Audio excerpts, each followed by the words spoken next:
અમદાવાદના થલતેજથી શિલજ જતો રોડ પાણીમાં ગરકાવ થઈ ગયો છે। ઘૂંટણસમા પાણી ભરાતા લોકોને પારાવાર મુશ્કેલી થઈ રહી છે। હવે વરસાદ તો ઓછો થઈ ગયો છે, પરંતુ પાણી ઉતરવાનું નામ નથી લેતું। મનપાએ ડીવોટરિંગ વાન મૂકી પાણી નિકાલની વ્યવસ્થા કરી છે। ડેપ્યુટી મેયર નિલેશ પટેલે સ્થાનિક લોકોની સમસ્યા સાંભળી હતી અને સૌથી મહત્વની વાત એ છે કે અમદાવાદમાં હાલમાં એ સ્થિતિ છે ઘણા બધા વિસ્તારોમાં કે જ્યાં વરસાદનું જોર તો ઓછું થઈ ગયું છે। હાલમાં પણ ઝરમર વરસાદ વરસી રહ્યો છે, પરંતુ વરસાદનું જોર ઓછું થઈ ગયા બાદ પણ પાણી ભરાવાની જે સમસ્યા છે તે જેમની તેમ છે, પાણી ઉતર્યા નથી। થલતેજથી શિલજ જોડતો રોડ અત્યારે હું ઉપસ્થિત છું અને અહીંના દ્રશ્યો હાલ આપ જોઈ શકો છો। આખો ને આખો જે રોડ છે પાણીમાં ગરકાવ હોય તે પ્રકારની સ્થિતિ જોવા મળી રહી છે। જો કે અમદાવાદ મહાનગરપાલિકાએ અહીં ડીવોટરિંગ વાન મૂકી છે કે જેથી પાણીનો તાત્કાલિક નિકાલ થાય, પરંતુ દ્રશ્યો હાલ આપ જોઈ શકો છો કે ઘૂંટણસમા પાણી હજી પણ ભરાયેલા છે।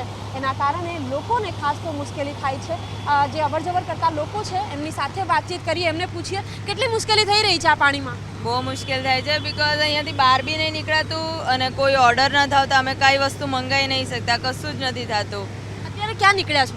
અત્યારે તો અમે બહાર ગયા હતા કંઈક સામાન લેવા માટે, તો દૂર પોતે જવું પડે છે, બિકોઝ કોઈ ડિલિવરી આવતી નથી અહીંયા, તો બધે પોતે જ જવું પડે છે અને ફર્સ્ટ ટાઈમ એક્સપિરિયન્સ છે આ બધી વસ્તુનો। અને હું તો અહીંયા પીજીમાં રહું છું, એવું છે। બિલકુલ, અમદાવાદમાં જે રીતે રેડ એલર્ટ છે એ રેડ એલર્ટના કારણે અત્યારે ઠેર ઠેર પાણી ભરાયેલા છે અને એ પાણી ભરાયેલી સ્થિતિના કારણે લોકોને મુશ્કેલીનો સામનો કરવો પડી રહ્યો છે। અને જે લોકો છે એમની સાથે ફરીથી વાતચીત કરીશું, એમને પૂછીશું કે કેટલી મુશ્કેલી તેમને પડી રહી છે, ક્યાં જઈ રહ્યા છે તેઓ। ક્યાં જઈ રહ્યા છો? હું દિલ્હીથી આવી રહ્યો છું। અહીંયાથી દિલ્હી જવા માટે કોઈ બીજું વાહન મળતું જ નહોતું સ્ટેશન સુધી પહોંચવા, એટલે મેટ્રોનો સહાય લીધું। એટલે મેટ્રોના સહાયથી, પણ મેટ્રોથી અહીંયા ઘરે સુધી પહોંચવા માટે 2-2.5 કિલોમીટર ચાલીને જવું પડે છે। તો કેટલું પાણી ભરાયેલું હતું? ઢીચણથી ઉપર બિલકુલ, ઘૂંટણસમા પાણી ભરાયેલા છે। અત્યારે પણ હાલ દ્રશ્યો જોઈ રહ્યા છો, ઘણા બધા લોકોના તો વાહનો પણ ખોટવાય એ પ્રકારની પરિસ્થિતિ છે।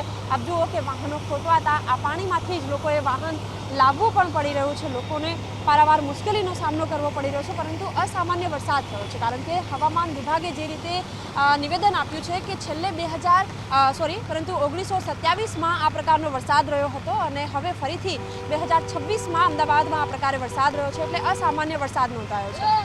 કેમેરામેન મુકેશ ચૌહાણ સાથે સપના શર્મા, ઝી24 કલાક, અમદાવાદ। લોકો સાથે વાતચીત કરી, એમને પૂછીએ કે કેટલી મુશ્કેલીનો સામનો એમને કરવો પડી રહ્યો છે। કેટલો વરસાદ છે? અરે ખૂબ છે, જ્યાં જાઓ ત્યાં બધે પાણી ભરાઈ ગયા છે ભાઈ, અને ખબર નથી કઈ રીતે વહીવટ ચાલી રહ્યો છે કે જ્યાં કોઈ બી રોડ પર જાઓ બધે પાણી હોય છે। તમને કેટલી મુશ્કેલી પડી? મને નહીં, આખા ગામને